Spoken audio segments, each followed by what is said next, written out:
e que impacto essa nova proposta do governo do estado vai causar na economia de cada um dos municípios. Vale lembrar, o Júlio acabou de dizer aí que, em princípio, os estados têm que aprovar essa nova regulamentação, essa nova legislação, até o dia 26 de agosto. Hoje, que dia é mesmo? 19. Então, nós teríamos uma semana para que a Assembleia Legislativa, no meio de um processo eleitoral, discutisse e votasse um projeto que foi encaminhado à Assembleia Legislativa no dia 30 de junho, ou seja, um dia antes do início do recesso. E é bom observar também que a presidência da Assembleia Legislativa recebeu esta semana um ofício da Undime, União Nacional dos Dirigentes Municipais de Ensino, pedindo encarecidamente que o projeto fosse votado a tempo de cumprir a determinação do prazo de 26 de agosto, para que o Estado não perdesse os recursos do VAAR, como acabou de dizer o nosso companheiro de Santa Catarina. Isso mostra o pouco caso com que o governo vem tratando essa questão, porque encaminhou o projeto, teve 2 anos para elaborar uma proposta, encaminhou no último momento à Assembleia Legislativa, não apresentou nenhuma simulação, não chamou nenhuma audiência pública, nem com os deputados e deputadas, nem com os dirigentes municipais, para que esses pudessem entender o que significava essa proposta. Tanto assim que o próprio Centro do Professorado Paulista, uma das associações que congregam prefeitos e outras entidades, estão discutindo a proposta como se ela fosse baseada num projeto de lei apresentado há 2 anos atrás aqui na Assembleia por um deputado. Então, nós estamos aqui tentando suprir essa lacuna de debate, e essa segunda mesa, tem o objetivo de dar um passo além, para que na terceira mesa, que nós vamos discutir à tarde, a gente possa debater os critérios de avaliação para a distribuição dos recursos do ponto de vista da educação. Vamos compor, então, a nossa mesa. Vamos chamar aqui o Antônio Carlos Granado. Antônio Carlos Granado é economista, foi secretário de Planejamento e, por 2 vezes, secretário de Finanças da Prefeitura Municipal de Santo André. Granado, por gentileza.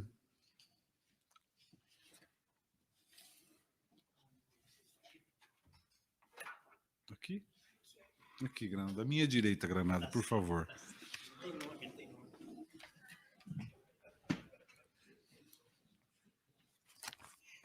Obrigado, Granado. Vamos chamar também o professor Jorge Alano Silveira Garagorri, que é graduado em Economia, mestre em Economia e doutor em Ciência Política, professor junto ao Departamento da Economia da PUC de São Paulo por 35 anos, aposentou-se agora em março de 2022. Jorge Alano Silveira Garagorri foi diretor de Planejamento Econômico e Orçamentário de Santo André, secretário de Finanças de São Bernardo e São Caetano e secretário da Fazenda de São Caetano do Sul. Prestou consultoria na área de finanças a diversos municípios do estado. Trabalhou nas seguintes empresas estatais paulistas: o IPT, a CPTM, a CESP e a Sabesp. E, por fim, para completar a nossa mesa, vamos convidar o Ricardo Costa. Ricardo Costa é secretário de Finanças e Gestão na cidade de Francisco Morato, ex-secretário de Educação e Fazenda na cidade de Franco da Rocha. Ricardo é mestre em Educação pela Pontifícia Universidade de São Paulo, pós-graduando em Gestão, Governança e Setor Público pela PUC do Rio Grande do Sul, licenciado em Matemática e Pedagogia. Ricardo foi professor coordenador, diretor da Rede Estadual de São Paulo durante 14 anos. Foi consultor e coordenou projetos de formação profissional nas redes municipais nos estados de Minas Gerais, Pará e Maranhão. Ricardo, vale lembrar, é também hoje secretário de Fazenda e Orçamento na Prefeitura de Francisco Morato, e isso tem um significado especial para essa mesa e para esse seminário, porque Francisco Morato é uma das cidades que recebem menos repasses do governo do Estado com relação ao ICMS, é um dos municípios mais pobres do Estado e seguramente o mais pobre na região metropolitana de São Paulo. Dito isso, passo aqui a coordenação da mesa ao Granado. Por favor, Granado, fique à vontade. Com licença. Muito obrigado, Maurici, deputado Maurici, mais amigo Maurici. Eu recebi a incumbência de fazer a coordenação na mesa agora, na entrada dos trabalhos, então perdoem se eu fizer alguma gafe. Bom, eu queria começar abordando uma questão já levantada pelo Maurici, que é a questão mais de caráter político. Realmente é de muita irresponsabilidade política submeter à Assembleia Legislativa um projeto de lei dessa natureza, tão ao afogadilho, apenas e tão somente para não correr o risco de ficar inadimplente com uma obrigação constitucional que define que essa legislação terá que ser votada, né, e promulgada até 2 anos depois da promulgação da emenda 108, né, que foi no dia 26 de agosto de 2020. E queria constatar que talvez as questões mais importantes desse projeto de lei estejam fora do projeto de lei, porque eles dependem muito das regulamentações que serão feitas por parte do governo do Estado, diga-se de passagem, do próximo governo do Estado, qualquer que seja ele,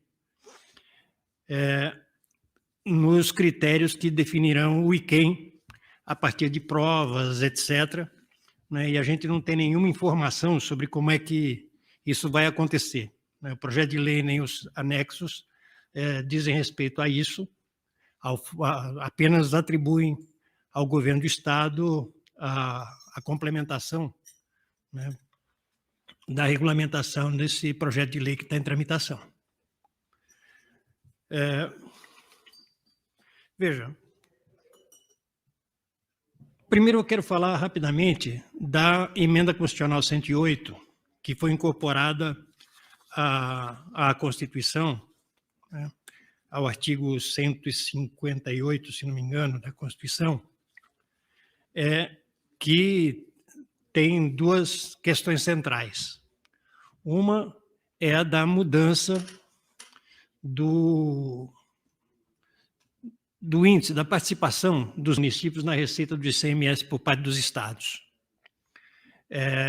A primeira vez que que ocorreu essa definição, colocando o valor adicionado como principal critério de distribuição, a Constituição atribuía ao peso do valor adicionado um índice de 80%, um peso de 80% no índice de participação, deixando 20% para uma ação discricionária dos estados através da legislação estadual.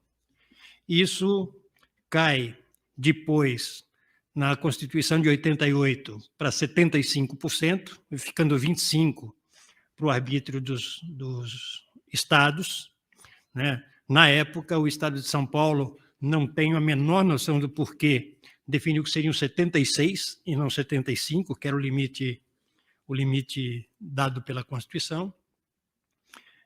Depois baixa em 2021 para 75%, e agora no projeto de lei para 70%, quando a emenda constitucional definia que esse limite seria de 65%. Deixando...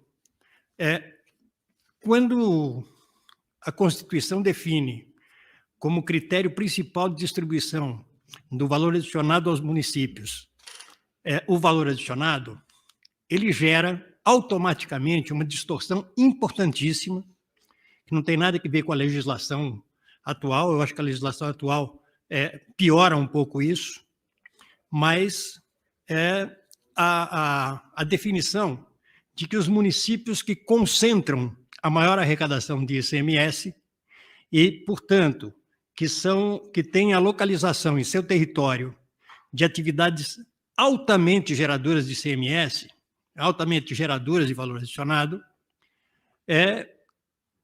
cria uma distorção importantíssima, que é de colocar municípios extremamente ricos e municípios extremamente pobres, né?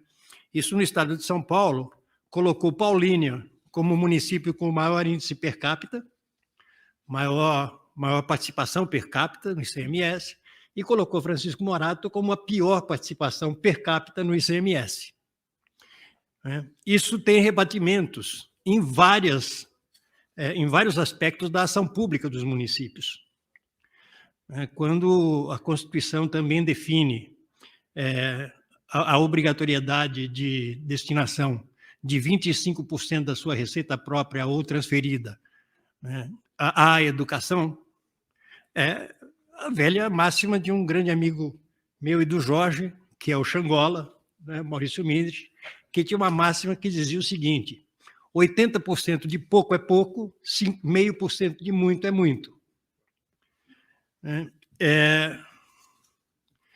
Você, com definições desse tipo, mesmo com algumas das correções que foram feitas depois pelo Fundeb, né, esse princípio dos 25% conectado à forma de distribuição do ICMS entre os municípios, condena os municípios pobres a um baixo desempenho educacional e condena os municípios ricos a ficarem inventando, né, mecanismos para completar os 25%. Certo? Houve uma época, eu lembro, estava na prefeitura de Santo André ainda, era muito tempo atrás, eu lembro que houve um episódio de que, para cumprir os 25%, Paulínia teve que comprar laptop para as criancinhas, porque senão não conseguiria, né, gastar os 25%. E Francisco Morato, com 25%, né, com certeza tinha muita dificuldade de dar uma educação de qualidade no ensino municipal. Bom, eu estou dizendo tudo isso porque eu acho que a primeira questão importante, pendente, nesse projeto de lei que está tramitando agora na Assembleia, é a de não ter aproveitado uma brecha, de pelo menos minorar um pouco esse quadro, aproveitando o limite dos 65%. Não vejo explicação para se manter em 70%, né, e não em 65%.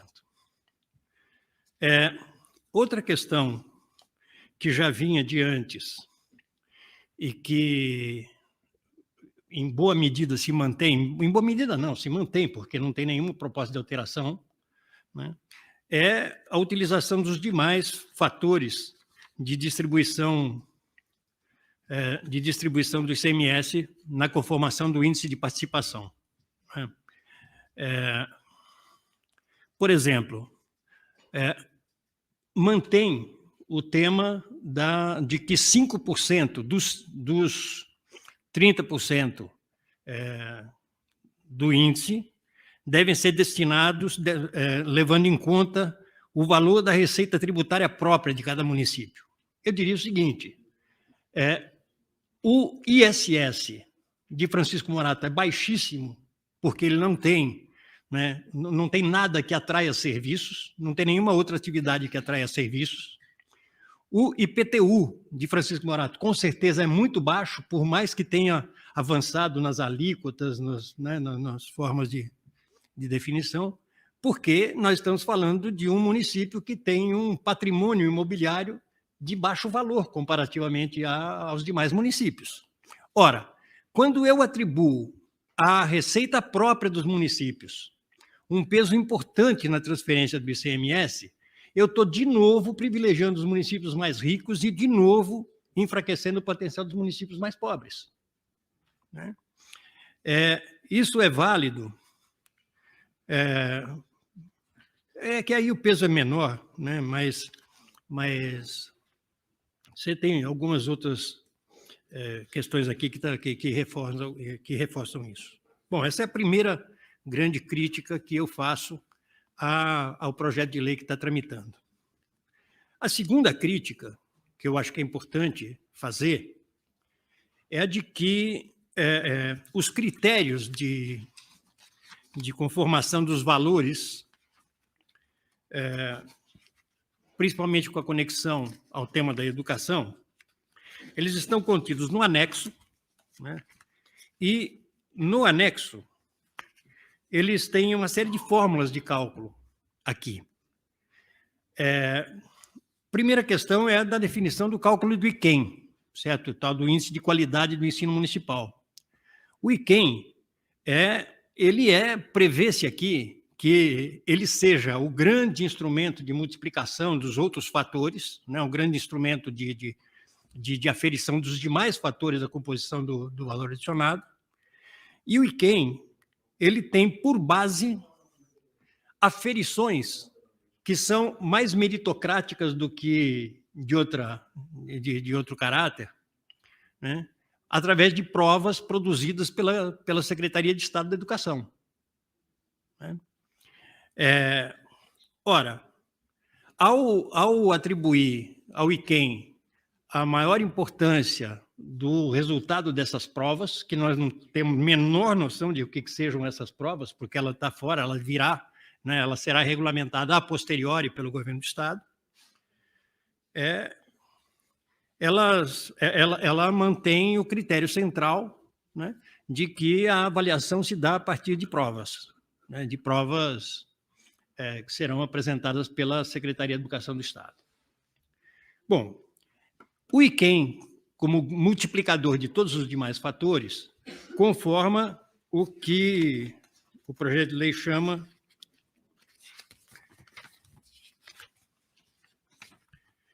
de cálculo da quota-parte da educação. Eles deram o nome quota-parte da educação e envolvem aqui todos os critérios que não são exatamente ligados à educação, a não ser pelo fato de que eles são multiplicados ou eles se relacionam ao cálculo do IQEM, né, do tal do Índice de Qualidade do Ensino Municipal.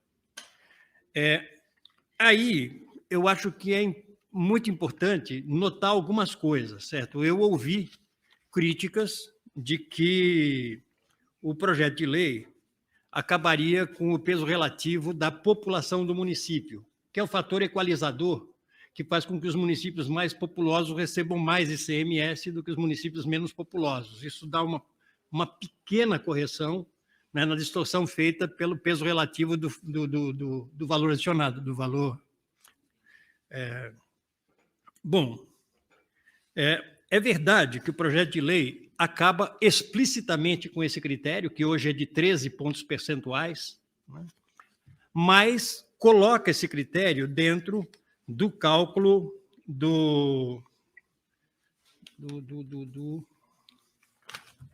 porte. Do porte, certo? Que é... O que significa porte aqui? É lá no final. Tá. É a última fórmula lá. Tá. Do pré. Bom, depois de ter todos os cálculos do IQEM e tal, e utilizo o IQEM como multiplicador de vários fatores, ele define que o peso relativo da população é de 0,65, ou seja, de 65% desse índice. Eu fiz as contas, isso significa derrubar de hoje, que é 13%, até 2030, para 11,7%. Ou seja, a queda existe, mas ela não é tão importante, não é calculável facilmente, porque eu não sei o que vai acontecer com o IQEM, que é o multiplicador, certo?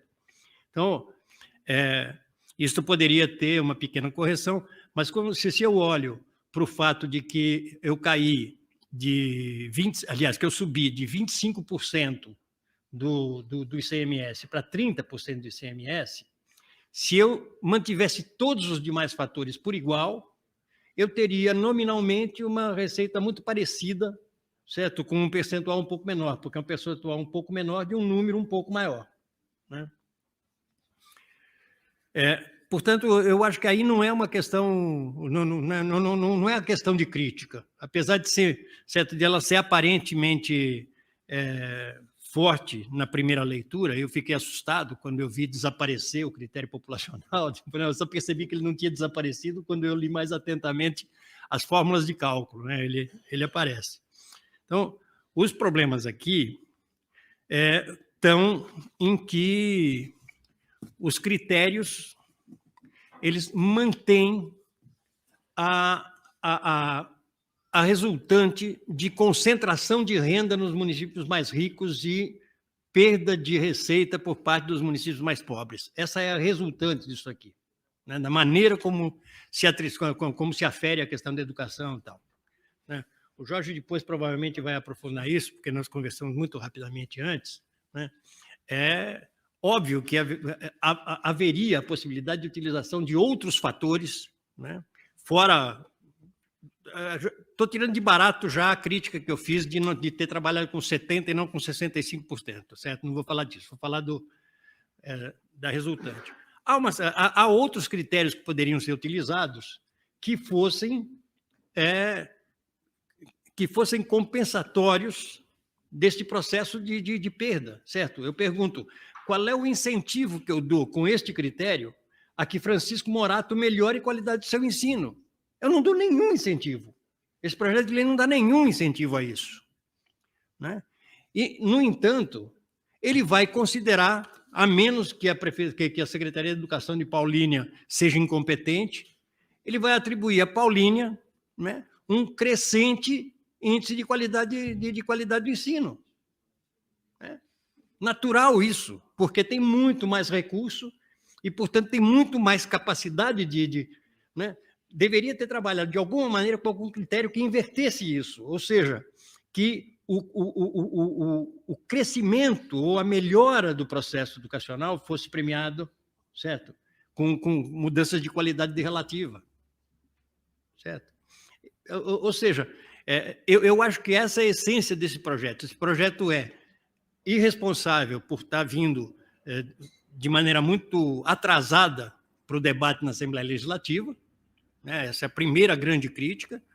A segunda grande crítica é que ele provoca distorções, né? Ainda mantém distorções que já existiam e até provoca novas distorções através da forma de cálculo do IQEM e da incógnita sobre o que serão essas futuras provas, né? E acho que dá para falar também de um outro aspecto, que é o aspecto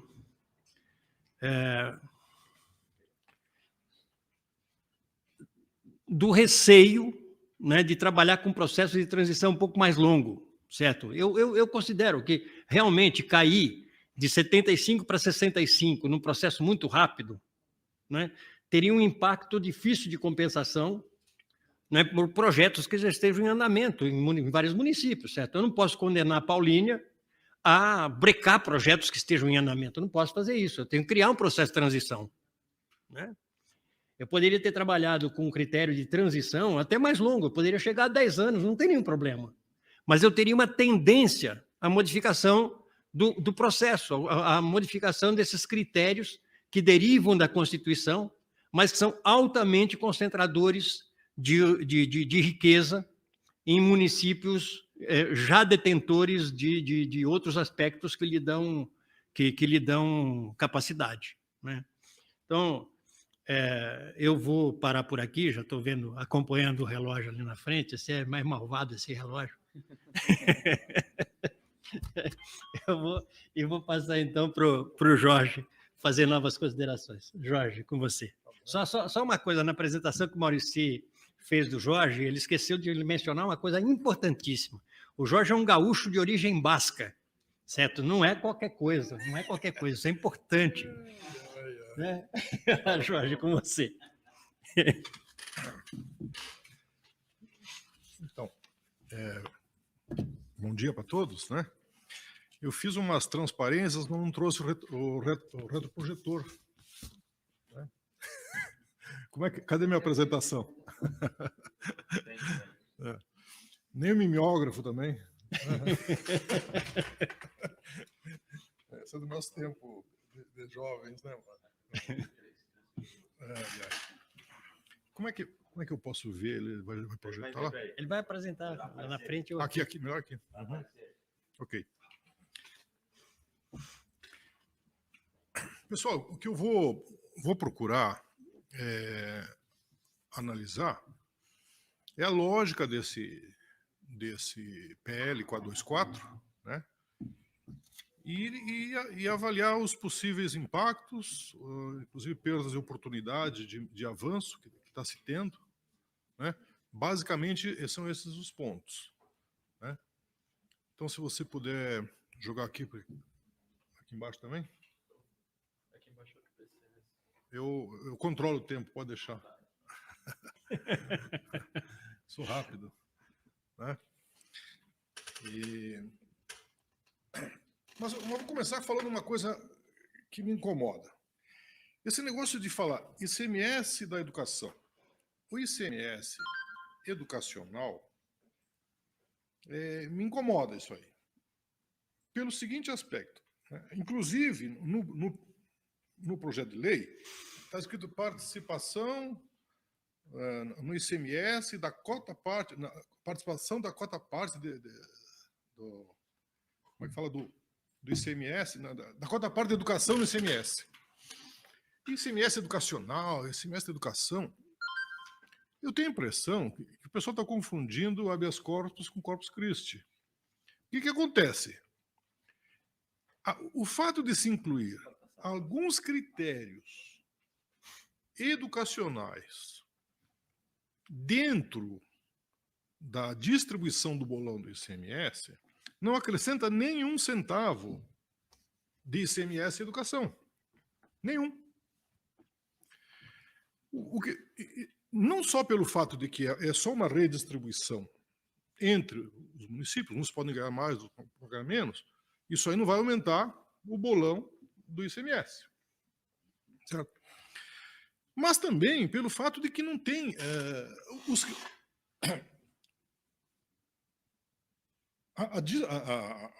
os critérios educacionais vão servir para dar mais ou menos índice de participação nos municípios, para os municípios. Né? E isso do lado da receita. Porém, a transferência para a área de educação, ela está dada pelos mínimos constitucionais e pelo Fundeb. Ali que está definido quanto que vai para a educação de ICMS. Certo? Portanto, se alguém está imaginando que vai aumentar os recursos para a educação, pode tirar o cavalinho da chuva. Isso aqui não significa... portanto, nós estamos chamando cachorro de cão, né? Nós estamos chamando cachorro de cão. Na verdade, nós estamos criando um novo critério, transferindo como que transfere, mais ou menos para o município, né? E daquele total que vai para o município, uma parte vai para a saúde, né? Uma parte vai para a educação, outra parte, né, é gasto livremente, né? Fora algumas outras vinculações que nós temos.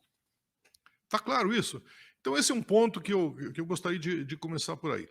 Bom, eu queria me ater também especificamente ao problema da distribuição, né, estabelecido pela emenda constitucional 108.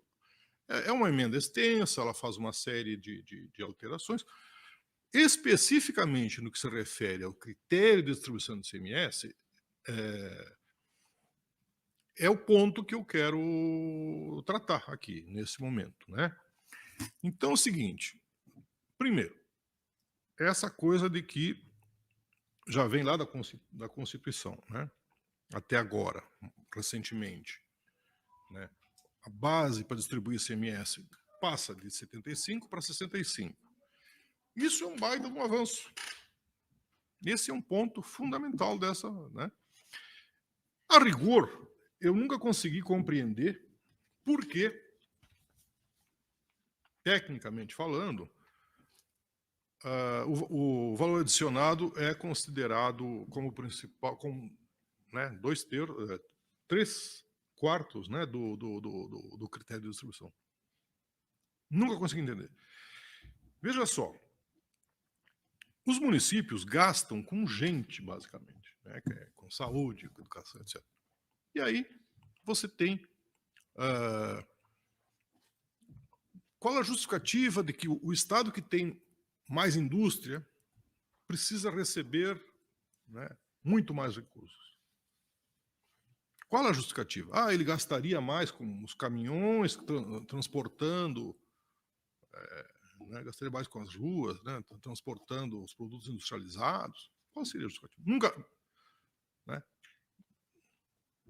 Então, se você tivesse um limite, se esse limite de 65 que está agora fosse 15, 20, já conseguiria cobrir, né, o custo adicional que, eventualmente, os municípios mais industrializados têm. Né? Então, nesse ponto, houve um avanço. Né? Porém, o nosso PL crava nos 70%. Então, não aproveita esse avanço. Né? E o segundo ponto é a questão da redação, quando inclui a necessidade, né, de definir, no mínimo, 10%, né, do ICMS baseado em indicadores que têm relação com a educação. E eu vou dizer uma coisa para vocês. A falta de clareza desse artigo é terrível. Olha, eu li e reli várias vezes, e eu sou bom de interpretação de textos. Eu fiz direito à lição quando era moleque, né? E eu, sinceramente, eu vou dizer para vocês, isto aqui gera ambiguidades. Por exemplo, vamos lá. Então, o critério, quais são os indicadores? Melhoria dos resultados de aprendizagem. Certo? Melhoria. Se houver piora, como é que fica?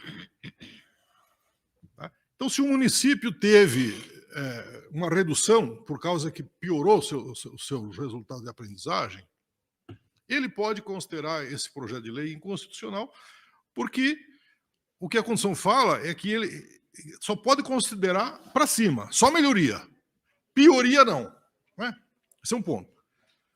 Bom, segundo, indicador de aumento de equidade. Né? No nosso PL aqui não tem uma vírgula sobre esse tipo de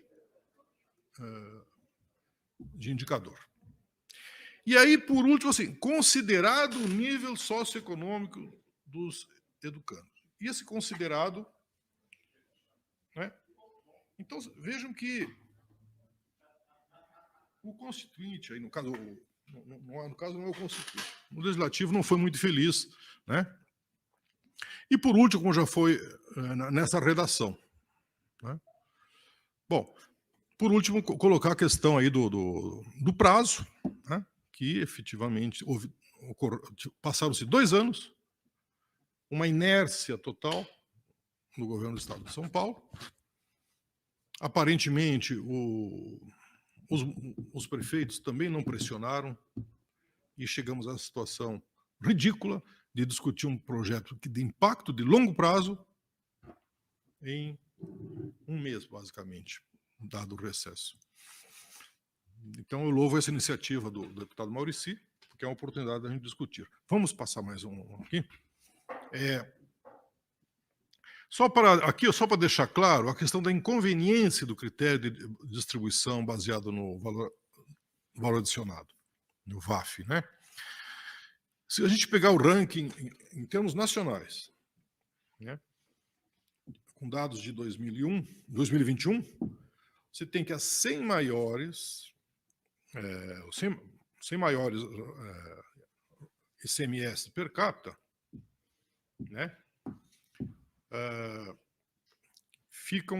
recebem 4.693, né, por habitante.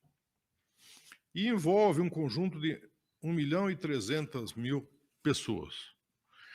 Os demais 6.000 municípios brasileiros ficam, em média, com R$ 574. São 200, né? A média geral, R$ 600. Então vejam a disparidade. Né? Eu coloquei aqui uma matéria que saiu na última revista Multicidades, né? Tratando desse problema, né? É uma manchete deles aí, a questão de que os municípios menores cada vez têm um per capita maior. Só para vocês verem, então, da inconveniência desse critério. Mas eu tenho mais adiante. Tem mais outro. No ranking dos municípios paulistas, pegar os 30 mais ricos, né? Isto aqui eu fiz com base em 2017. Eu não tinha os dados facilmente recentes. Mas isso não muda muito. O fato é que, obviamente, lá em Paulínia, Louveira, Rifânia, Borá, né? Se você pegar a população, tem Cubatão, que tem aqui, né? Você tem alguns, Barueri, os demais são pequenos municípios, né? Em termos populacionais. E passando também, só voltando. Então você tem 19 mil, né? Não apareceu aí, mas eu tinha colocado a média. Vê se você consegue, aparece a média desses municípios aí. Mas tudo bem, vamos adiante. Pula para a próxima aí. E os mais pobres, está aqui a relação dos 30 mais pobres, entre aspas, e o nosso colega aqui, sofredor aqui, está aqui, Francisco Morato. Né? Vejam os quantitativos que recebem. Na média, desses 30, recebe R$ 275. R$ 275 per capita. Né? Então, como é que você... Então, olhando do ponto de vista da justiça fiscal, da justiça social, do ponto de vista da redução dos desequilíbrios regionais, a manutenção desse critério do ICMS do valor adicionado enquanto critério principal da distribuição do ICMS, ele é inconveniente. Passando. Agora, nós temos, com base agora, assim, no último IPEM, a Índice de Participação fornecido pela Fazenda, aí, o último definitivo, né, Índice de Participação, peguei os dados lá ontem, o próprio valor adicionado total, né, e peguei os 10 mais aquinhoados em termos de valores adicionais e os que têm menores valores adicionais, né? No caso, Iporanga. A média do Estado, né, quando você olha o valor adicionado per capita, é R$ 28 mil. Isso aí nós estamos falando de valor adicionado, total. É a base para a aplicação do ICMS, que, por sua vez, uma parte, 25% disso, vai para os municípios para serem distribuídos, que essa é a nossa discussão. Então, é claro que nós temos uma disparidade tremenda, né? Tremenda.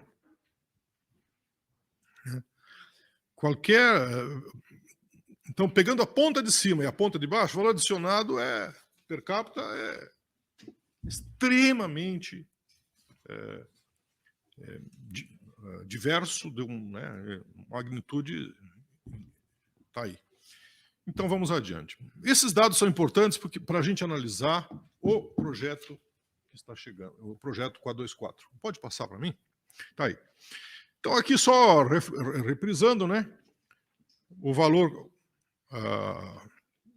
adicionado, né, era 75, o mínimo constitucional 65, porém, após o período de transição, o projeto 424 baixa para 70. População cai de 13 para 0, os outros são mantidos, todos eles, e aí entra o indicador educacional, que esse é novo, o mínimo constitucional é 10, foi considerado aqui na PL 18.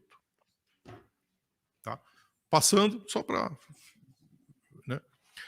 Agora, eu notei que na exposição de motivos, ele tem 3 premissas. Né? O valor adicional fiscal seria correlacionado com a população. Essa primeira premissa ela é falsa, porque pelo seguinte, quando você calcula o tal do índice de correlação de Pearson, né, você fica impressionado, realmente dá 0,95. O índice de Pearson, de correlação, é um número que varia de 0 a 1, quando é positivo, de 0 a -1, quando é correlação negativa.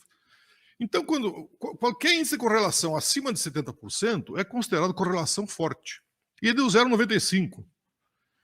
Porém, está errado aplicar o índice de Pearson para esse tipo de distribuição que a gente observa.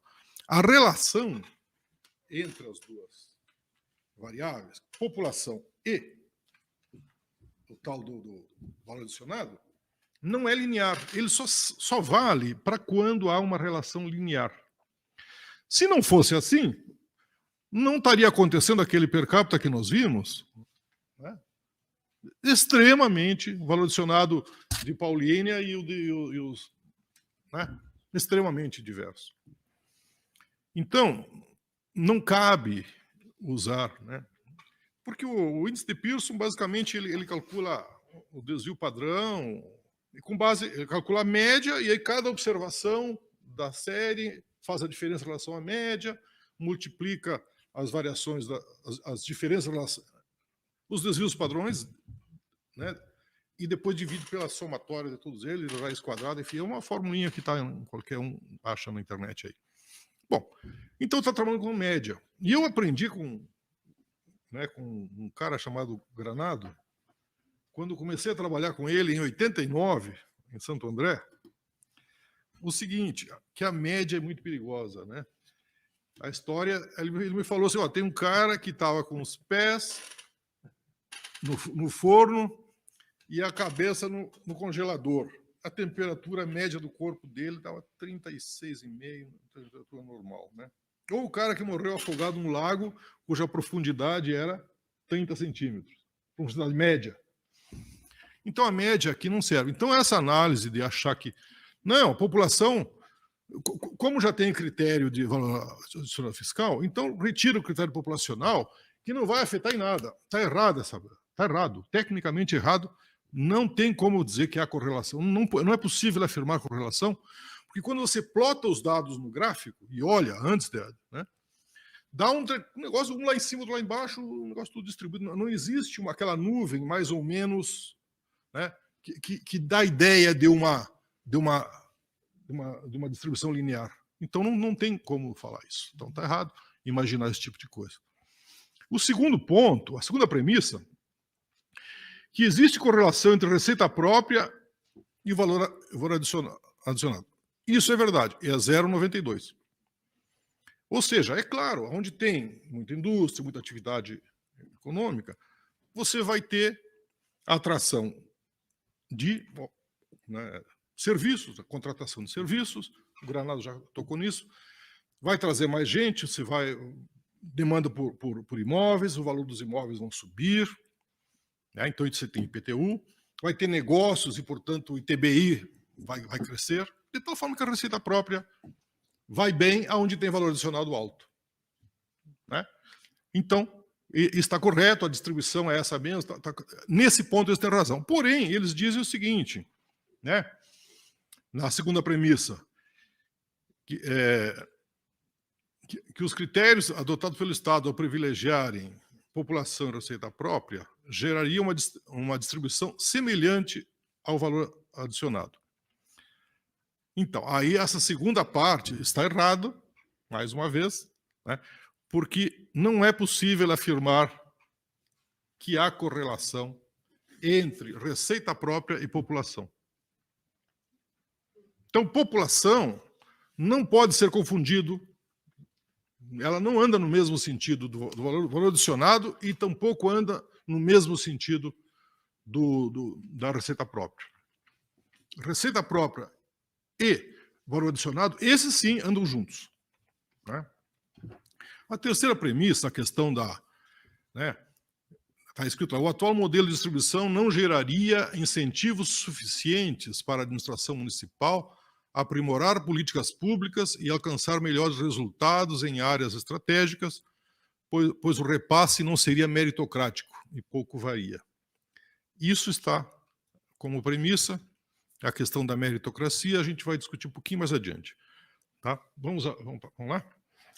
Bom, aqui só para a questão da cota parte da educação, como eu digo, não é cota parte da educação.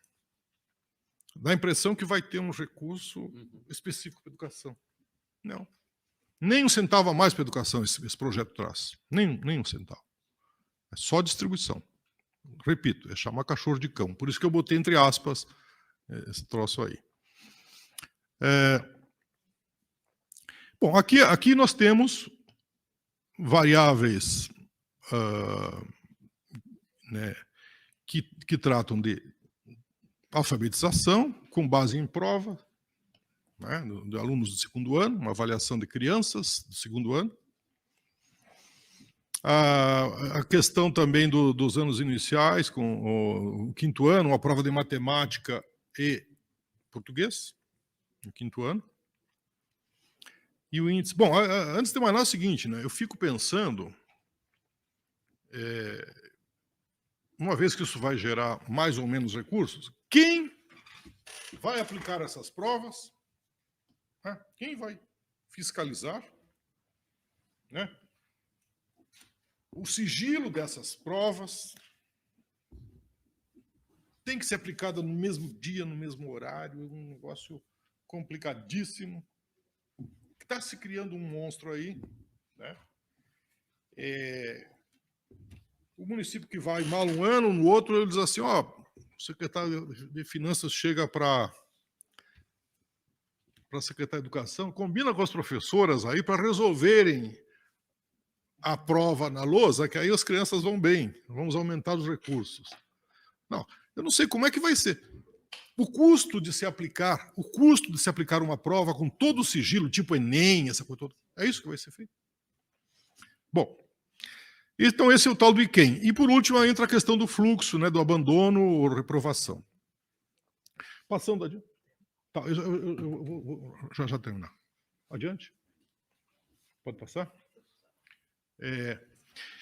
Por último, nós temos a questão do porte, que é, porque o tal da participação nos recursos da educação, a pré, vai multiplicar o IQUEM vezes o porte. O porte é dado por, como o Granado já tocou, população do município dividido pela somatória da população do Estado, vezes 0,65, o que dá aqueles 11% aproximadamente o peso da população. Se fosse vezes 0,65, 0,72, isso daria exatamente o peso atual, que é 13%. Então está caindo um pouquinho aí o peso da população na distribuição do ICMS. Depois entra a questão dos matriculados. Número de matriculados do município e número de matriculados total, multiplicado por 0,25. Ora, este indicador eu não consigo entendê-lo, pela seguinte razão. A questão dos matriculados já estão presentes nos critérios de distribuição do Fundeb, número de matrículas. Certo? Então, para que está sendo redundante? E, por último, para atender, veja só como é que está sendo atendido aquele dispositivo que está na emenda constitucional. Atender a questão de considerando a condição socioeconômica do educando. E eles colocaram 0,1%, ou seja, 10% do peso para o número de alunos em situação de vulnerabilidade. E aí, só para vocês terem ideia, o que é... Passa para mim, que é a última. Mais uma. Eu fiz uma simulação com um município hipotético e veja só, pegando o último item lá, Vamos supor que você tenha 50 mil alunos em situação de vulnerabilidade, cujas famílias estão cadastradas, né, para receber os benefícios, enfim, Bolsa Família e tal. O porte daria 0,018915. Agora, se todos os municípios, se todos os alunos matriculados, que eram 100 mil, né? Veja embaixo, 100 mil. 50% lá, no primeiro caso, lá que era 50 mil, estavam matriculados. Estavam em situação de vulnerabilidade. Agora, 100% dos alunos estão em situação de vulnerabilidade. O porte, pelo baixíssimo peso que foi atribuído à questão da vulnerabilidade, só muda na terceira casa. De 0,18 vai para 0,19. Isso dá um crescimento de 5,2% no porte. Então o que está acontecendo? Um município que passa, que tem 100%, 50% vulnerável, agora passa para 100% vulnerável, o impacto vai ser só de 5%. Então, realmente foi uma infelicidade brutal esse peso atribuído à questão da vulnerabilidade. Só volta o último item, que é a questão da meritocracia. Volta aqui. Na exposição de motivos, né, foi colocado aí a questão da meritocracia, que me parece algo bastante fora da realidade, né? Isto baseado naquela ideia do self-made man, do individualismo, né? Não tem como ter sucesso, ser aplicado e gerar benefícios justos numa situação que é coletiva. Vocês imaginam a situação? Você vai envolver toda uma rede daquele município, aí você vai ter o aluno, né? São 10 mil alunos, a metade foi bem e a metade foi mal. Que culpa tem o aluno que foi bem na prova pelos alunos que foram mal? Né? Quando a gente lê esse texto aqui, dá a impressão que foi imaginado uma espécie de uma gincana, assim, né? Uma gincana. Vamos lá, né? Todo mundo vai se envolver, e aí vai melhorar, né? Acontece que são agentes inseparados que trabalham isso. São milhares de pessoas. Não. Né? Então, isso é algo completamente fora da realidade, né? O que está faltando em vez de meritocracia, é solidariedade. Este é o meu ponto de vista, né? Por exemplo, se tivesse utilizado população ponderado pelo inverso do IDH, por exemplo. O IDH já contempla questão socioeconômica pelo índice pela renda per capita e considera educação, analfabetismo, né, nível de educação. Então, se você ponderasse população pelo inverso da renda per capita, por exemplo, do IDH, você teria algo ao inverso da meritocracia. O município pobre tem que receber mais per capita, e não o contrário. Aquele que já tem, mais lhe será dado por esse projeto aí. É isso que eu tinha. Portanto, em resumo, o principal impacto, no meu modo de ver, é de manutenção ou acirramento das desigualdades, né, das injustiças sociais por meio desse projeto aí. Paulo Jorge, muito obrigado. Pode tirar aí, tá? Isso aí está errado. Muito obrigado, Jorge. Eu vou, então, passar para o Ricardo Costa, que é secretário Fazenda ou Finanças? Finanças. Secretário de Finanças de Francisco Morato. Ricardo, com você. Ok, bom dia a todos e todas. Queria agradecer o convite do deputado Maurici para que a gente pudesse estar falando um pouco da experiência aqui de Francisco Morato. Agradecer os colegas que dividem a mesa aqui comigo, o Granado e o Jorge, que eu já conheço de longa data, quando a gente ainda trabalhava lá na prefeitura de Francisco Morato. De fato, isso, de Franco da Rocha. De fato, essa iniciativa que o governo do estado encaminha há pouco mais de um mês nos traz bastante preocupação, principalmente quando a gente fala de um município em que tem uma arrecadação municipal baixa, né? Quando a gente olha a região que é a cidade de Francisco Morato, ela está inserida, é a cidade que tem a menor arrecadação per capita da nossa região, e qualquer diminuição de recurso faz muita diferença no dia a dia da implementação de políticas públicas e de entrega de serviços aos munícipes da nossa cidade. Pode passar, por favor. Só uma questãozinha rápida. O Maurici pediu para eu fazer algo que eu não fiz, então vou fazer agora. O encaminhamento de perguntas à mesa, de questões à mesa, precisa ser feito através do chat. Eu não sei o que é isso, não sei como é que isso se resolve, mas se as pessoas sabem, certo, é através do chat que deve ser feito. É o chat do YouTube, é isso? O pessoal está fazendo a transmissão ao vivo por lá, então podem encaminhar as questões por lá. E aqui faz o uso do microfone. Então, Francisco Morato é uma cidade que está inserida na região metropolitana aqui do estado de São Paulo. A região metropolitana ela é composta por 39 municípios, e Francisco Morato está naquela região destacada em vermelha, é o último município da parte de cima. É o último município também da região metropolitana que tem a relação com a linha do trem da CPTM, da linha Rubi. E aí a gente tem uma série de distorções, não só na região metropolitana, como também no próprio estado. Quando a gente fala a respeito do ICMS, assim como os colegas que me antecederam, Francisco Morato é a cidade com menor arrecadação per capita de ICMS.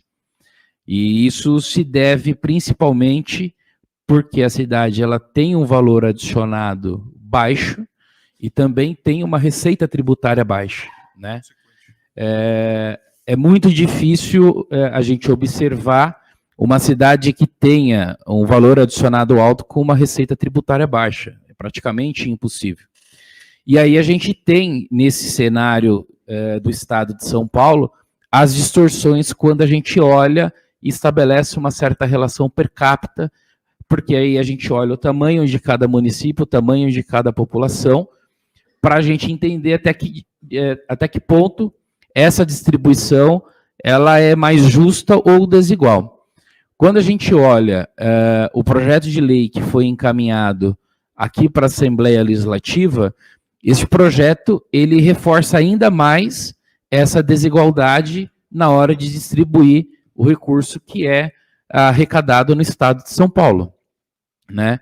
Uma vez em que é retirado a participação do tamanho da população, você pega Francisco Morato, é uma cidade de médio porte, já hoje chega quase a 200 mil habitantes, né? Mas enfrenta uma série de desafios. Pode passar para o próximo slide, por favor? Então, assim, a gente tem 180 mil habitantes. Se a gente olhar no estado de São Paulo, a cidade de Francisco Morato é a 45ª maior cidade em termos de população. O estado de São Paulo tem 645 municípios. Do ponto de vista de arrecadação da cidade, a cidade depende de 80% das transferências externas, ou seja, ela depende muito das transferências do governo do estado ou da União, e principalmente de emendas parlamentares, né?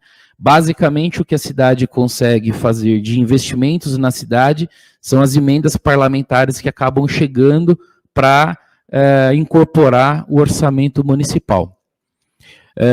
O ICMS da cidade, ele tem praticamente o mesmo tamanho de arrecadação da receita tributária total do município. E da receita tributária do município, para vocês terem uma ideia, o que a gente arrecada, Jorge, de IPTU, não paga o serviço de coleta do lixo do ano. Então, isso é para imaginar qual é o tamanho desse desafio que é Francisco Morato.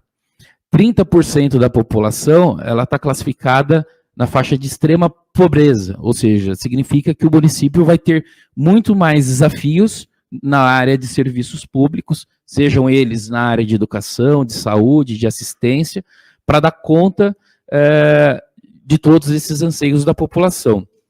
25% da população ela embarca diariamente nos trens da CPTM rumo a São Paulo para trabalhar.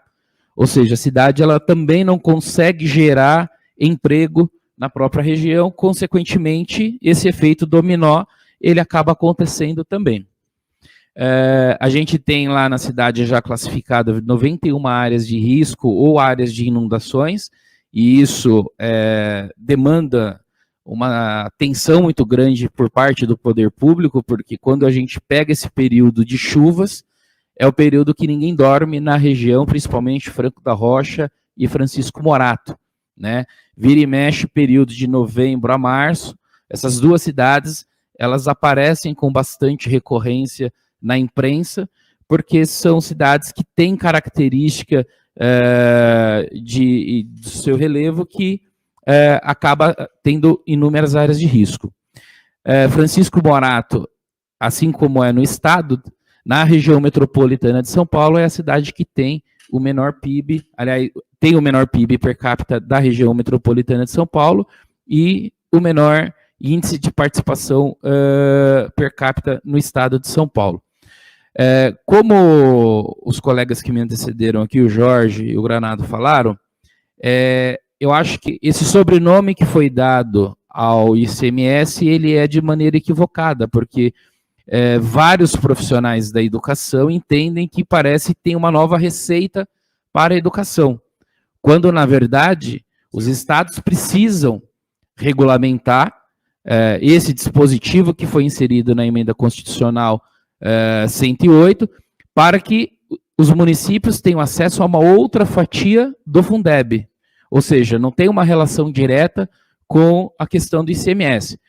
Então, a meu ver, o ICMS, na verdade, ele está criando agora, esse projeto de lei, ele cria uma nova metodologia para distribuir os mesmos 25% que os municípios já têm, né? Então, a cota parte dos municípios, esse percentual ele não mudou na emenda constitucional. Os municípios continuam tendo direito aos 25%.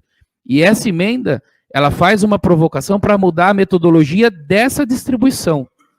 Então, esse batismo que foi dado, inclusive no próprio projeto como ICMS da educação, pode gerar, e deve já estar gerando, muitas distorções e interpretações equivocadas. Pode passar para o próximo, por favor? Esse é um slide que tinha montado, e o Jorge já até falou anteriormente. Aqui a gente tem os dois quadros das 25 menores cidades com menor índice do ICMS per capita e as 25 com o PIB per capita, o índice per capita maior. Eu queria só chamar uma atenção que das 25 menores, nós temos aqui praticamente 10 cidades da região metropolitana nessa condição. Enquanto que na maior, na lista das maiores cidades, nós só temos uma cidade da região metropolitana, que é Cajamar, que é uma cidade vizinha e que faz parte da nossa região, né? Comparando, por exemplo, com o Francisco Morato, a arrecadação municipal per capita de Cajamar equivale a 3 vezes mais do que a de Francisco Morato, né? A gente teve um período que a gente estava até observando, Cajamar gera mais empregos do que a própria população que ela tem na cidade. Ou seja, por isso que tem aí todo um volume de riquezas. Pode passar para o próximo, por favor. Então, quando a gente fala aqui do índice de participação municipal, dentro da metodologia que hoje a gente tem e que está vigente, das 645 cidades, 427 cidades possuem área zero no quesito área inundada. Ou seja, o número de cidades que acabam se beneficiando neste item, ele representa a menor parcela das cidades que a gente tem. 458 cidades não possuem área protegida, semelhante à questão da área inundada. Apenas 25 cidades, elas possuem o índice de população menor do que o índice de receita tributária. Então, por que eu trouxe essa informação? Porque é para chamar a atenção que o projeto de lei ele retira esse índice da metodologia que tem um peso lá de 13%, mas quando o Estado ele retira isso do projeto de lei, ele está dialogando diretamente com 625 municípios. Apenas 25, o índice da população não é o mais importante no cômputo da distribuição do ICMS.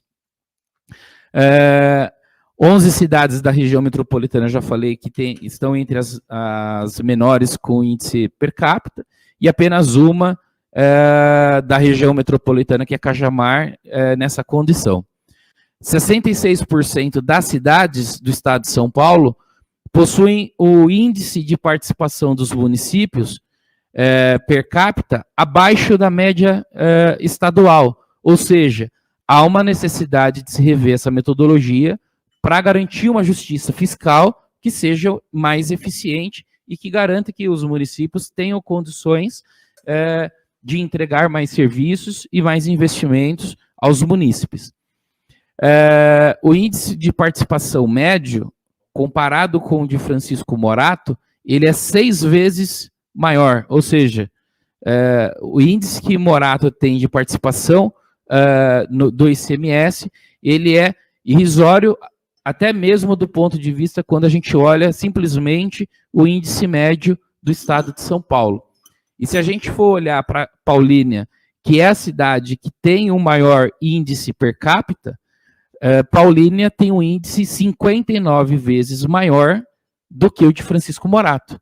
Ou seja, tem uma disparidade gigantesca, e aí isso influencia principalmente na condição de cada município, seja melhorar os serviços educacionais e saúde, e assim por diante. Pode passar para o próximo.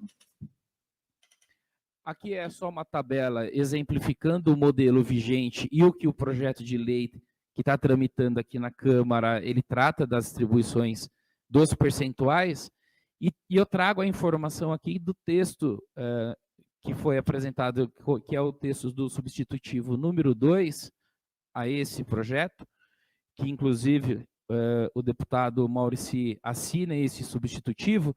Ele procura minimamente corrigir essas distorções apresentadas no projeto de lei do governo do Estado, em que o valor adicionado, que no texto do projeto de lei encaminhado pelo governo do Estado, ele reduz a 70%, esse substitutivo, ele trata em reduzir em 65% no valor adicionado. Enquanto que o eixo, o componente população Estado zera, esse texto substitutivo, ele propõe a manutenção dos 13% da população. E ele zera, no caso, a receita tributária, e basicamente nos demais não tem grandes mudanças. Mas minimamente, essa proposta do texto substitutivo garante minimamente que os municípios que tenham mais dificuldades do ponto de vista de arrecadação, seja ela municipal ou acessar o recurso do ICMS, garante que esses municípios não sofram tanto com a proposta apresentada pelo governo do Estado. Pode passar para o próximo, por favor? E aqui, para encerrar, eu fiz um quadro, porque, assim, de certa forma, a gente tem muita dificuldade de chegar a uma conclusão até que ponto e quais municípios serão afetados positivamente ou negativamente com a proposta que o governo do Estado encaminhou. Até porque não há nenhum estudo de impacto como anexo ou até mesmo no texto da justificativa do projeto de lei. Então, é um projeto de lei que chega aqui no escuro, nos 45 minutos do segundo tempo, a gente não tem dúvida de que alguma proposta será aprovada até dia 26, né? Mas que minimamente essa metodologia ela pode ser revisada e pode ser melhorada para que os municípios não sofram tanto. É estranho o Estado não ter encaminhado esse estudo, porque do ponto de vista do cálculo hoje do ICMS, o Estado tem todas as informações. Do ponto de vista do índice que o Estado cria, que é o IQEM, o Estado também tem as informações de boa parte dos municípios, do ponto de vista dos níveis de proficiência em português e matemática ou de alfabetização, porque a maior parte dos municípios realizam a prova do SARESP, que é a prova que o Estado indica que vai usar para identificar esse grau de qualidade dos municípios na educação. Então, o Estado não ter encaminhado, eu espero que o Estado tenha feito esse estudo e que ele tenha clareza dessa proposta que ele encaminhou. Talvez ele só não tenha compartilhado a informação. Agora, se o Estado não fez esse estudo diante dessas duas vertentes, porque o Estado tem todas as informações de como hoje é o ICM de todos os municípios, e também tem a informação de como boa parte das redes municipais estão com os níveis de proficiência. Então, me parece um tanto estranho não apresentar de que forma, de fato, se não a sua totalidade, mas exemplificar. Olha, neste caso desse município, aplicando essa nova metodologia, esse município vai ganhar, vai perder ou vai manter do jeito que está, né? O duro é não apresentar nenhuma informação de nenhum município. Então, o que eu procurei fazer aqui? Óbvio, desconsiderando esse índice da educação, porque a gente não tem essas informações no detalhe para poder construir o índice do município, a gente pegou o cenário atual do município e foi mexendo só nas alíquotas dos percentuais e nos índices que o Estado propôs como proposta no projeto de lei e o que o texto substitutivo apresenta. Então, no caso de Francisco Morato, quando o Estado propõe zerar a questão da população e reduzir para 70% a participação do valor adicionado, o índice final do município, sem o índice ainda da educação, comparado com o cenário atual, nós teríamos que o índice da educação vai representar 60% na composição do índice de participação dos municípios, no índice de participação do município de Francisco Morato. Ou seja, joga uma carga muito alta e uma responsabilidade muito alta para a educação, para que a gente possa acessar o recurso de ICMS. Quando a gente utiliza a proposta apresentada no substitutivo 2 ao PL 424, essa divergência, essa diferença entre o cenário do substitutivo 2 com o atual, isso representa apenas uma diferença de 9%, no caso da cidade de Francisco Morato. Então, nesse cenário, a educação ela não teria uma carga tão de uma responsabilidade tão elevada no sentido de acessar o recurso de ICMS na cidade de Francisco Morato. Então, esse é um exercício que a gente tentou minimamente pensar e entender até que ponto esse índice que está sendo posto vai impactar nessa repartição de ICMS na cidade de Francisco Morato. Então, no caso do texto apresentado pelo governo do estado, essa participação ela ficaria ali quase que da ordem de 60%. Ok? Então, acho que preliminarmente é isso e a gente está aqui à disposição. Muito obrigado, Ricardo. Bom, a gente vai abrir, então, para questões. Não existem questões levantadas pelo chat. Eu vou pedir que as pessoas que queiram algum esclarecimento, fazer perguntas ou se posicionar sobre alguma coisa, que o façam através do microfone e que o façam de maneira relativamente breve, para que a gente tenha tempo de voltar à mesa. Quem quer fazer alguma questão? Ninguém ficou, todo mundo ficou claro, assim, claríssimo.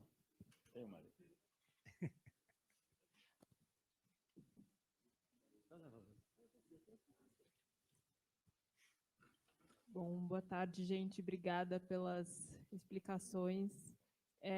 Eu queria ouvir um pouco das impressões de vocês sobre duas questões, né? Primeiro, sobre a possibilidade da gente.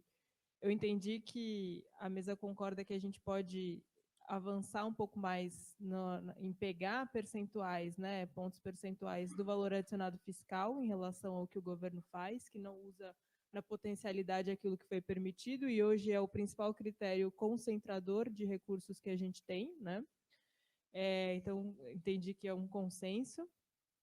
Queria saber o que vocês pensam dos percentuais relacionados à receita tributária, que também é um critério concentrador, a gente tem hoje 5%. No substitutivo, a gente propõe, né, zerá-lo, mas não é algo tão razoável, porque ele zera no primeiro ano, isso tem um impacto significativo para os municípios que hoje recebem, então queria ouvir um pouco vocês sobre receita tributária. Sei que à época esse critério foi pensado no sentido de incentivar que os municípios pudessem expandir a sua base de arrecadação própria. Penso que hoje esse não é mais o contexto, né? Tem municípios que isso é impossível de acontecer, então ouvi vocês sobre isso. E quando Alano fala da questão de que a gente precisa, né, da meritocracia, que é uma discussão ruim que propõe o projeto, no índice de qualidade da educação, a gente tem um somatório da nota absoluta de proficiência dos municípios, mais a evolução dos municípios entre uma avaliação e outra, né? Isso é ou não é suficiente para a gente ponderar esses, né? A gente vai medir o esforço para além da nota absoluta. De que forma a gente poderia majorar, né? Majorar não, inserir, na verdade, o critério de solidariedade dentro desse projeto, que hoje a gente não tem. Então, queria saber se isso é considerado ou não o suficiente para a gente trabalhar.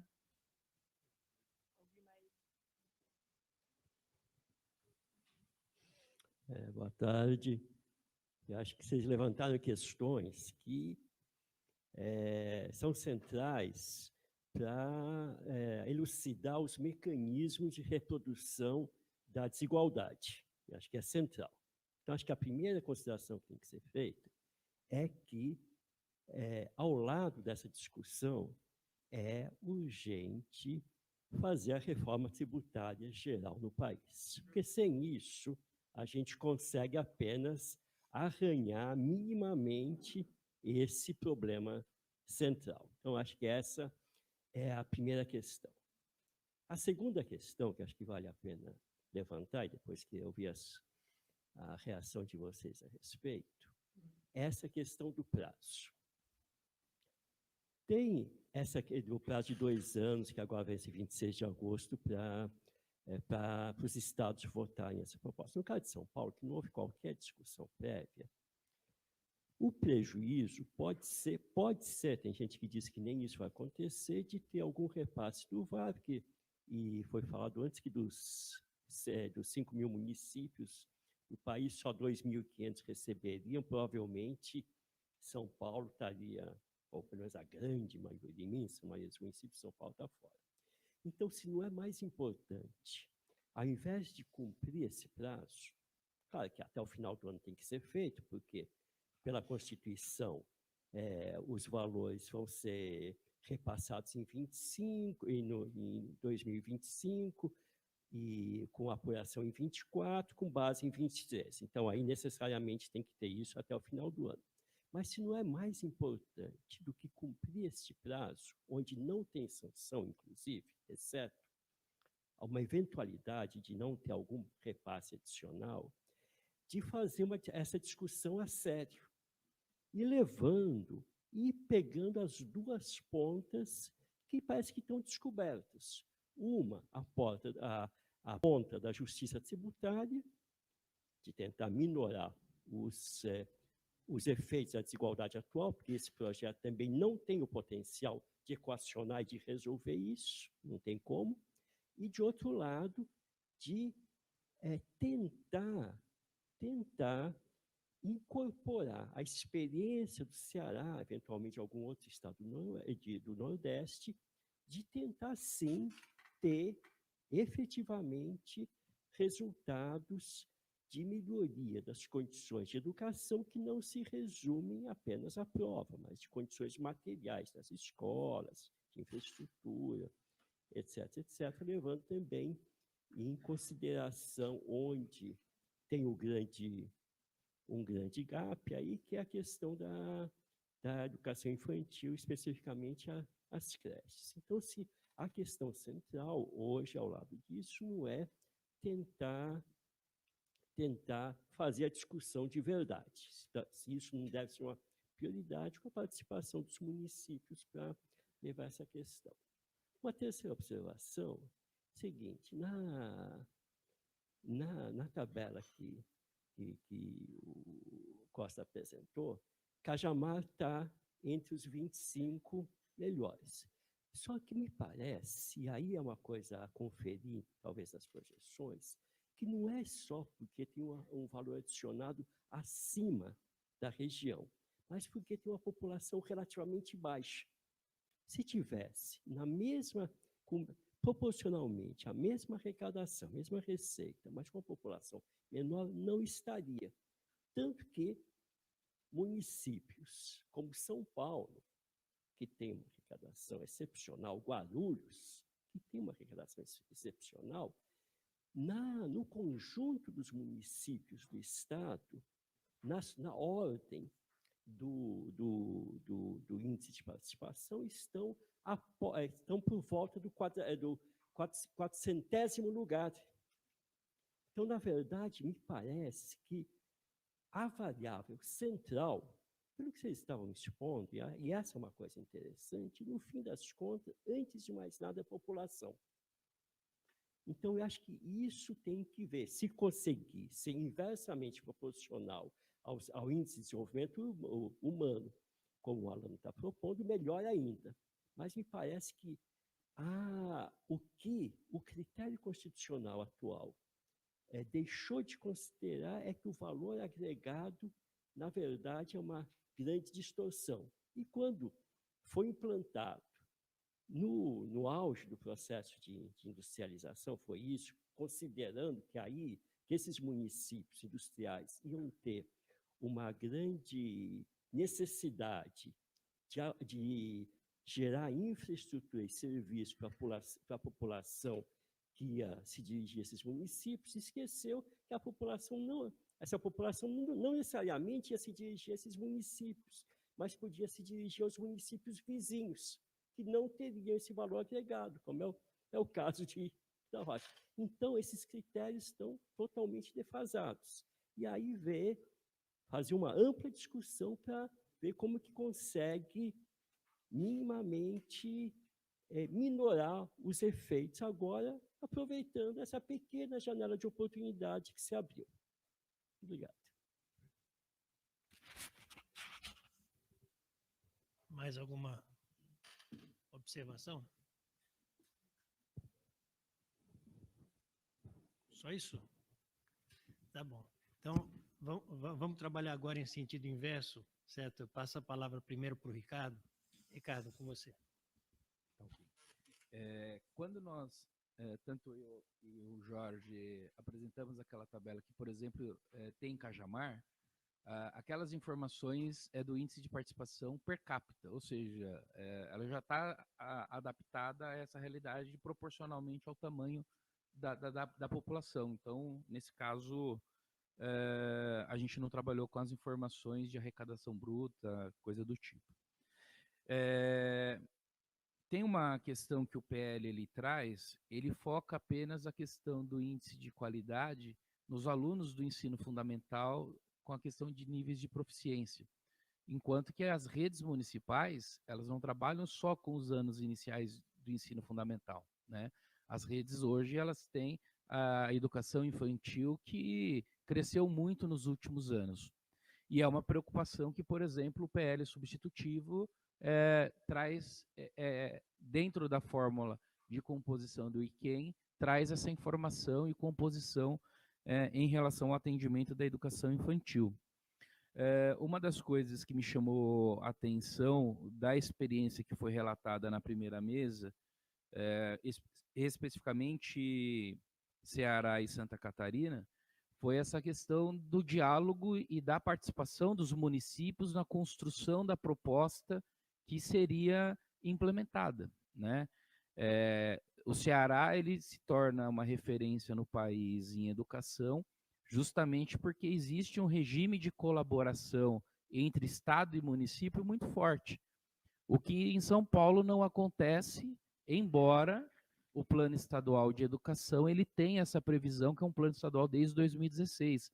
As redes quase não se conversam, quase não planejam as ações em conjunto.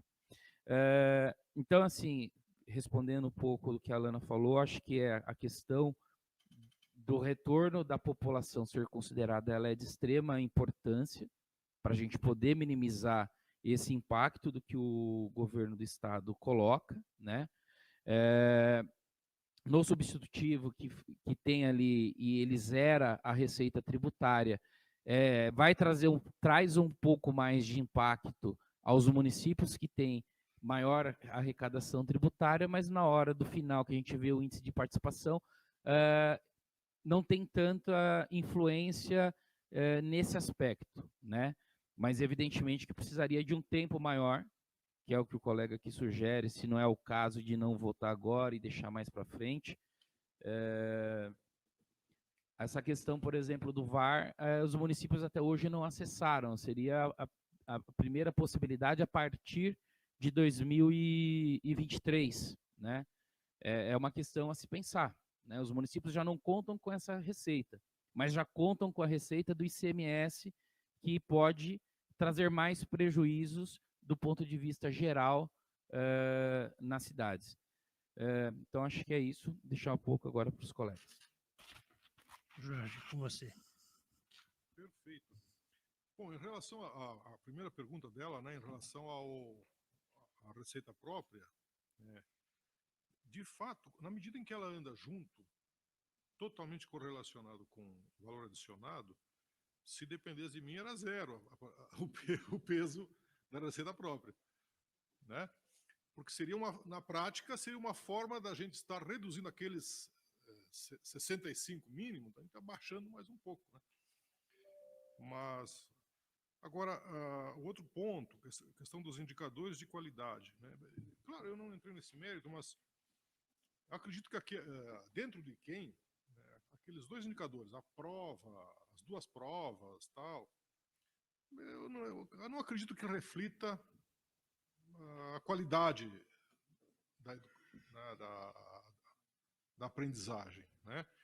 Então, eu vi rapidamente ontem à noite o substitutivo, e ali tem algumas indicações de que é possível achar novos indicadores, novos elementos, né, para se avaliar a qualidade, né? Então, nesse sentido,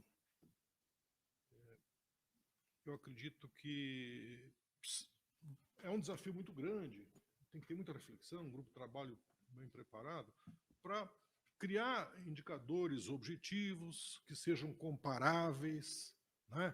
Que possam ser aplicados a todas as realidades dos municípios. Não é fácil essa brincadeira. Eu acredito que qualquer critério que seja criado, ele vai cometer injustiça. Qualquer um vai cometer injustiças, né? O que é possível é minimizar, tentar minimizar, né? E quando você fala, como é que poderia incluir solidariedade? Eu só fico pensando que aquela ideia de utilizar, por exemplo, o IDH, o inverso do IDH, né, da renda per capita, você está, né, na hora que, né, por exemplo, naquele porte lá, que o peso é 0,1, é 10%, se você aumentasse aquilo ali e ainda por cima ponderasse por algum indicador social, você conseguiria minimizar o problema das desigualdades regionais, das desigualdades, né, entre um município e outro. Que você atravessa a rua ali, né, de Cajamar, e você tem outra realidade em termos, né, não é possível isso. Agora, ele levanta o prazo, né, a questão do prazo e a necessidade de uma discussão a sério. Eu entendo que esse governo dormiu nas palhas, deixou aí, né, e mandou esse projeto quase que para inglês ver. Vai ser preciso, seja quem for o próximo governador, né, fazer uma discussão a sério, realmente, porque certamente as organizações municipais e os municípios vão vir para cima. Eu não tenho dúvida que assim que for aplicado, tal, vai ter gente dizendo, opa, isso aqui está errado, né? E a questão da reforma tributária, que é uma grande necessidade, né? Realmente, o critério fundamental deve ser a população, porque o gasto do município, deixa do lado da receita, mas o gasto do município é totalmente correlacionado com as demandas da população, com a população, né? Se a gente pudesse igualar o gasto per capita, seria maravilhoso, né? E para isso precisa ter receita.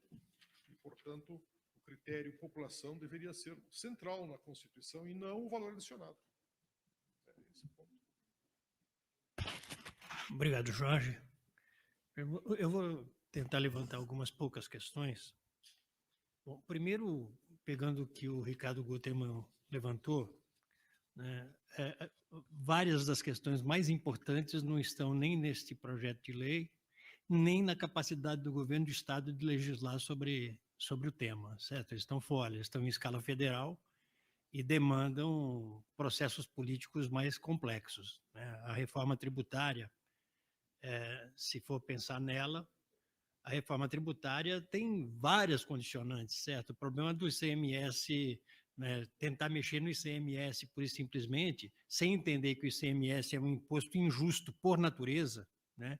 Sem entender que hoje é muito difícil separar o que é produção e consumo daquilo que é serviço, né? Hoje cada vez mais tá difícil isso, ou seja, essa é uma questão que eu acho que a gente precisa enfrentar politicamente e isso está fora deste projeto de lei. Eu queria concordar com isso para tirar isso da conversa aqui, certo?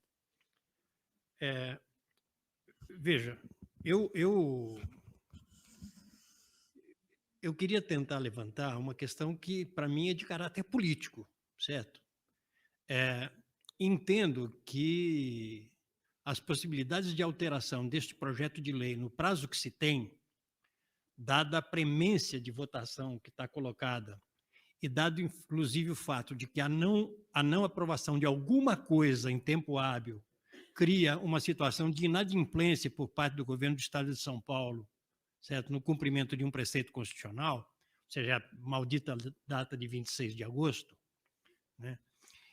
Não é à toa que já teve movimentações, certo, da Undime e de outros órgãos, porque a inadimplência do governo do Estado no cumprimento desse preceito constitucional tem consequências, certo? Ou seja, está colocado sobre nós uma questão concreta.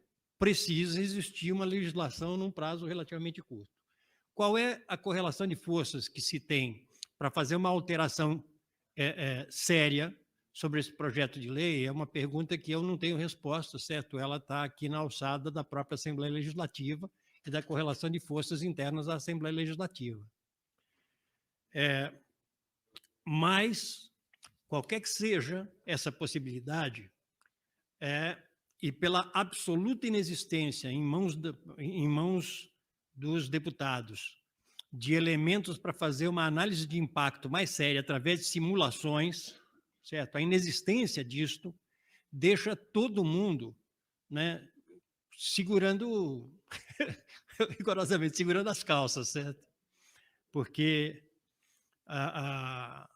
os impactos são impactos que não dá para prever. Talvez, né, uma questão que se possa lutar no curto prazo seja essa de subir, de descer, né, de 70% para 65% o peso relativo do valor adicionado. Né? Talvez fazer algumas pequenas alterações, eu concordo dessa história da receita própria, porque a correlação é direta. Né? Ninguém tem mais receita própria proporcionalmente do que quem tem também valor adicionado. Uma coisa está ligada à outra, certo? Então, é algo que podia zerar, podia transformar isso, né, transferir. Né? A questão da educação nesse projeto de lei, né, que é um preceito constitucional de levar em conta em 10 pontos percentuais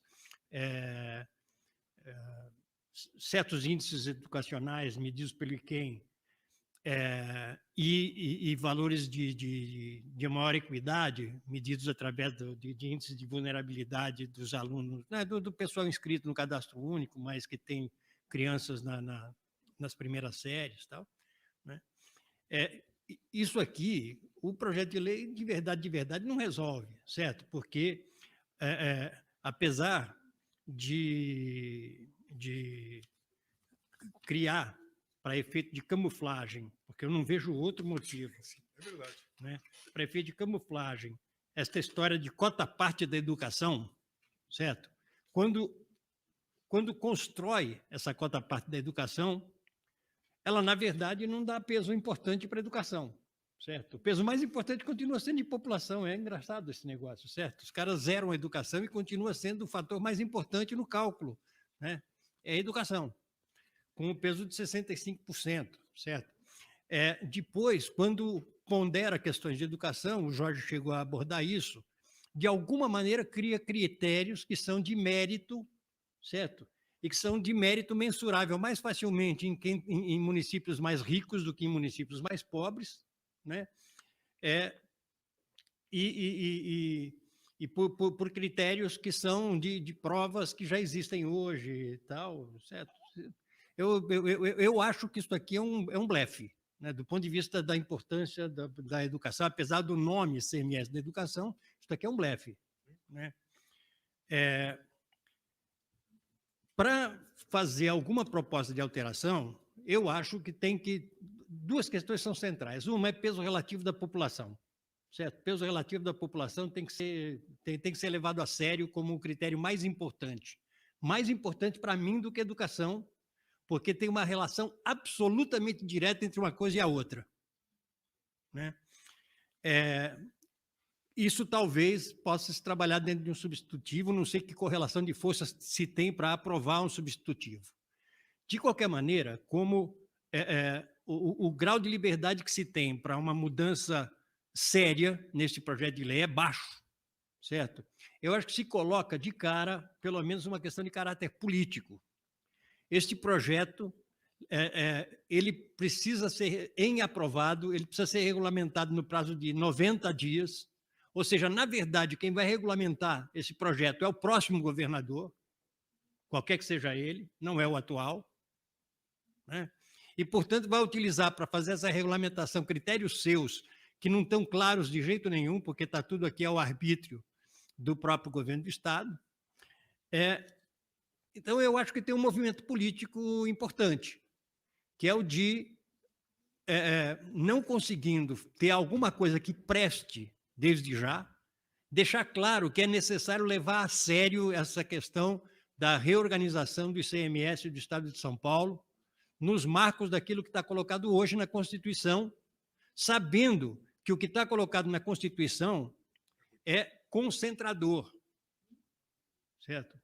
É concentrador, mas é uma luta de outra esfera, é uma luta que eu acho que se pode incorporar como luta política, né? Mas ele está numa outra esfera, e eu vejo esse o grau de liberdade, certo? Ou seja, é transformar essa disputa numa disputa política, sabendo que ela não se resolve nem com a votação deste projeto da maneira como ele está, nem mesmo com um substitutivo, qualquer que seja ele, porque o grau de liberdade que está dado é baixo, certo? Então, está colocada a necessidade futura de uma reestruturação séria dos fatores de distribuição do ICMS entre os municípios. Né? Só queria adendar uma última coisa que me veio claramente à visão quando o Ricardo e o Jorge colocaram na tela uma tabela sobre os municípios com maior cota-parte, com maior ICMS per capita, não cota-parte, né, com maior ICMS per capita e os com menor ICMS per capita. Se nós olharmos para aquele conjunto de municípios, a gente percebe que entre os mais pobres, na regra, estão municípios da Grande São Paulo que são cidades dormitório, certo? Cidades sem nenhuma vocação econômica mais importante, porque não tem como fazer atratividade de negócios mais importantes para ter valor adicionado, certo? Então, os municípios mais pobres estão condenados à pobreza de qualquer maneira. Eu acho que isso é perceptível ali. E não é à toa, né, que na outra ponta da tabela que vocês mostraram, certo? Os municípios mais ricos estão fora das regiões metropolitanas, certo? Né? Eles são concentradores de unidades de economia, de ação econômica, isolados importantíssimos, certo? Paulínia, porque tem uma refinaria, certo? Borá, porque tem uma grande usina de açúcar, certo? Não tem 1.000 habitantes a cidade, certo? Mas tem lá a sede de uma grande usina de açúcar e, portanto, tem muito ICMS acumulado, certo? Então, esse aqui é só para registrar o grau de incongruência em termos de justiça social e de justiça fiscal, que está embutido nos critérios existentes hoje, seja em nível federal, pelo peso relativo assumido, né, na Constituição, seja pela forma como o governo do Estado vem trabalhando. E uma observação só, para terminar, veja, a emenda constitucional é de 2020.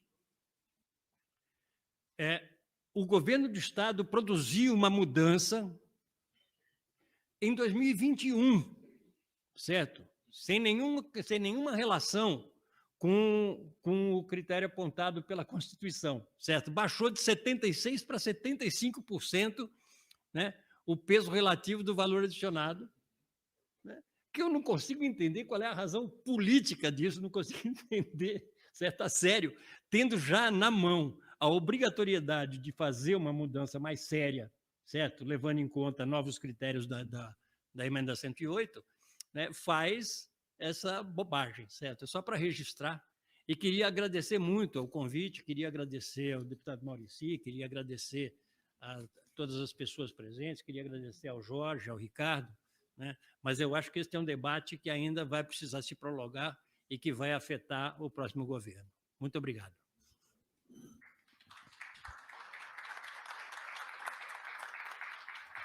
Obrigado, Granado.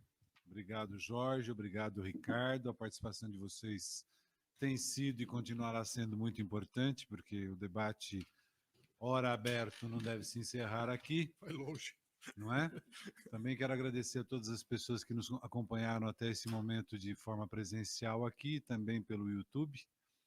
Lembrando sempre que essa discussão, esse seminário é promovido pela Frente Parlamentar em Defesa do Meio Ambiente da Baixada Santista, da qual eu sou coordenador, mas também pela Frente Parlamentar de Desenvolvimento Regional do Estado de São Paulo, da qual o deputado Paulo Fiorilo é coordenador. Vamos agora fazer um recesso e convido a todos e todas para retornar daqui a pouco, às 13h15, para a gente seguir para a última mesa, onde nós vamos discutir um pouquinho esses critérios de avaliação da evolução da educação no município que estão propostos aqui no PL. Muito obrigado e até logo mais.